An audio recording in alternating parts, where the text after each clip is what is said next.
Perkembangan dunia saat ini telah memasuki sebuah era baru dalam berbagai bidang dan sendi kehidupan masyarakat yang kita sebut sebagai era globalisasi.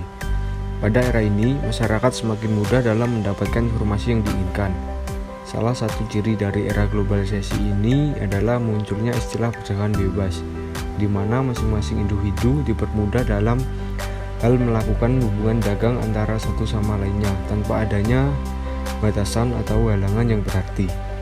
Hal ini mengakibatkan bermunculnya perusahaan-perusahaan baru baik yang berskala besar maupun berskala kecil, sehingga meningkatkan pula laju persaingan perusahaan tersebut, khususnya persaingan dalam menghasilkan pendapatan yang optimal. Perusahaan-perusahaan yang bersaing pun bukan hanya perusahaan yang bergerak di bidang jasa-jasa, tetapi juga perusahaan yang bergerak di bidang perdagangan dan industri.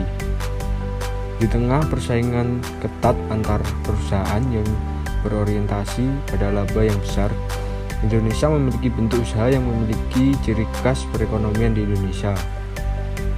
Dalam hal ini, pemerintah Indonesia mengatur bentuk-bentuk usaha tersebut yang dijelaskan dalam Undang-Undang Dasar 1945, khususnya Pasal 33 Ayat 1. Yang menyatakan bahwa perekonomian Indonesia disusun sebagai usaha bersama berdasarkan asas kekeluargaan. Salah satu bentuk usaha yang melandaskan kegiatan sebagai gerakan ekonomi rakyat yang berdasarkan pada asas kekeluargaan dan mengutamakan pada kemakmuran masyarakat ialah koperasi. Tujuan utama pendirian koperasi karyawan yaitu untuk melayani dan membantu keperluan anggotanya dalam memenuhi kebutuhan ekonominya. Salah satu bentuk bantuan koperasi terhadap anggotanya ialah dengan melalui penjualan, baik penjualan tunai maupun penjualan kredit. Penjualan kredit merupakan bentuk penjualan yang memberikan kelonggaran bagi pelanggan untuk melakukan pembayaran, yakni dengan tidak membayar pada saat terjadi transaksi penyerahan barang atau jasa, melainkan pembayaran bisa dilakukan kemudian, yaitu dengan cara mengangsur dengan jangka waktu yang telah disepakati. Penjualan kredit yang diberikan oleh koperasi harus memberikan manfaat bagi koperasi itu sendiri dan juga bagi anggotanya. Penjualan kredit merupakan salah satu bentuk kegiatan yang diupayakan oleh KPRI UB untuk membantu meringankan beban para anggotanya dalam memenuhi kebutuhan pokok dan kebutuhan akan rumah tangganya. Oleh sebab itu, penjualan kredit lebih disukai para anggota KPRI UB dibandingkan penjualan tunai. Selain itu, penjualan kredit merupakan salah satu bentuk upaya KPRI UB agar dapat meningkatkan volume penjualan kebutuhan pokok sehari-hari dan juga kebutuhan rumah tangga. Hal ini dilakukan agar KPRI UB mencapai target yang telah ditetapkan. Tidak seperti penjualan tunai, pada praktiknya penjualan kredit selain dapat memberikan keuntungan bagi koperasi, juga menyebabkan masalah bagi koperasi. Kegiatan administrasi penjualan. Bagian yang melaksanakan kegiatan administrasi penjualan kredit. Yang pertama, divisi simpan pinjam. Yang kedua, divisi perdagangan umum. Yang ketiga, divisi usaha. Macam-macam dokumen yang dipergunakan pada kegiatan administrasi penjualan kredit. Yang pertama yaitu dokumen sistem penjualan. Yang kedua, sistem pencairan uang atas transaksi penjualan kredit. Yang ketiga yaitu sistem pelunasan piutang anggota umum yang membayar langsung.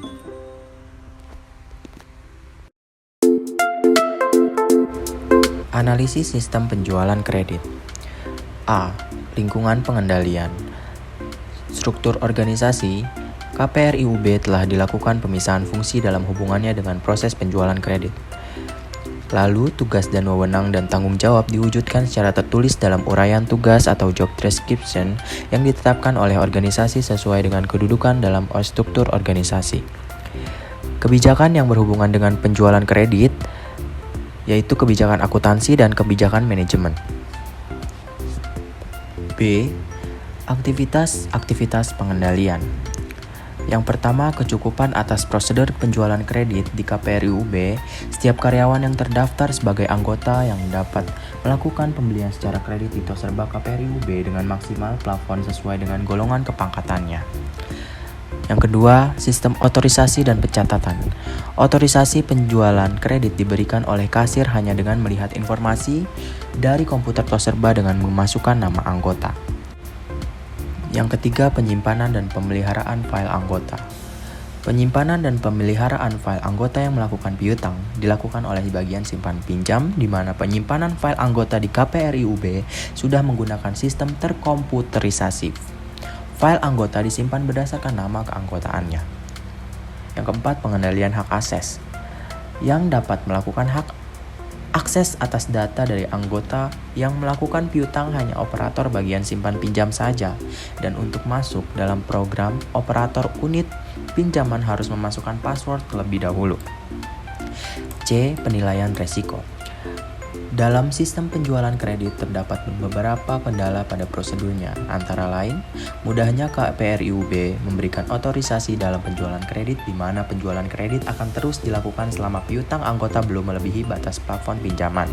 Lama waktu angsuran ditentukan oleh anggota dengan batas maksimal untuk pembelian bahan kebutuhan pokok maksimal 10 kali angsuran, dan kasir hanya memberi saran. D. Informasi dan komunikasi. Dalam hal ini, KPRI UB menggunakan software Palit Soft untuk semua divisi yang ada. Sedangkan informasi mengenai data riwayat anggota yang telah melakukan pinjaman di KPRI UB, baik dari pembelian secara kredit di Toserba, pinjaman uang tunai, maupun dari pembiayaan akan dicatat dan disimpan oleh bagian simpan pinjam. E. Pemantauan. Manajer KPRI UB telah memberikan tugas, tanggung jawab, dan wewenang kepada masing-masing bagian yang terkait dengan transaksi penjualan kredit secara jelas. Kesimpulan. Berdasarkan hasil penelitian dan pembahasan yang telah dilakukan, maka dapat ditarik kesimpulan sebagai berikut. Pada bagian sistem penjualan kredit, penerapan sistem pengendalian intern penjualan kredit di KPRI UB sudah cukup baik. Namun ada celah yang menjadi kendala dalam sistem ini, antara lain terlalu mudahnya pemberian otorisasi atas penjualan kredit. Tentu dapat merugikan pihak KPRI jika kemudian hari terjadi keterlambatan anggota dalam membayar piutang dan sulitnya dalam penagihan piutang bagi anggota yang menunggak, sehingga kemungkinan terjadi piutang tak tertagih karena tidak terbayarnya piutang oleh anggota di kemudian hari dapat saja terjadi. Sistem pembayaran dan pelunasan piutang. Untuk penerapan sistem pembayaran dan pelunasan piutang di KPRI UB sudah cukup baik, di mana jika anggota tidak melakukan pelunasan piutang sebelum tanggal 20 setiap bulannya, maka bagian simpan pinjam akan membuat surat tagihan pinjaman yang telah mendapat otorisasi dari manajer KPRI UB untuk kemudian diberikan kepada juru bayar masing-masing fakultas untuk dilakukan pemotongan gaji. Namun, bagaimana baiknya suatu sistem yang telah dijalankan? Pasti ada risiko bawaan yang dapat menghalangi sistem itu berjalan dengan baik. Kemungkinan keterlambatan dalam membayar piutang, terjadinya penunggakan piutang oleh anggota, dan gaji anggota yang tidak mencukupi untuk membayar piutang merupakan hal-hal yang dapat mengakibatkan kemungkinan terjadinya piutang yang tak dapat ditagih di kemudian hari.